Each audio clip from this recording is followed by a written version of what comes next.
બાળકના શરીરમાં 7 ચક્ર હોય છે. જો તેનું મૂલાધાર ચક્ર વીક હોય તો બાળક ડરે છે. જો તેનું સ્વાધિષ્ઠાન ચક્ર વીક હોય તો તે રડ કરે છે.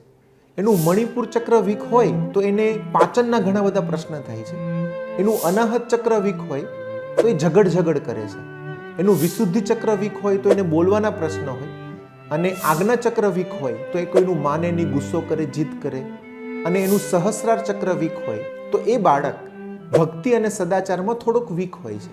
ટૂંકમાં આ 7 યોગિક ચક્ર વીક હોય કે એના બેલેન્સમાં કંઈક પ્રોબ્લેમ હોય તો બાળકના જીવનમાં ઘણા બધા પ્રશ્ન આવે છે.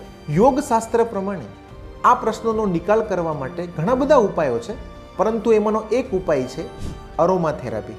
તમને જે આ દેખાય છે એ 7 દિવસની 7 અરોમા છે. ધારો કે બાળક ડરે છે, એને મૂલાધાર ચક્રની આ અરોમા તે સૂતો હોય ત્યારે દિવસમાં 2 વાર સૂંઘાડવાની છે, તો એનું મૂલાધાર ચક્ર સ્ટ્રોંગ થશે અને એનો ડર નીકળી જશે. પેરેન્ટિંગના ઇતિહાસમાં પહેલીવાર પેરેન્ટિંગ વેદાએ આ વિદ્યા લોક સમક્ષ મૂકી છે. તમે પણ એને જરૂર ટ્રાય કરી શકો છો. જય હિન્દ, જય ભારત.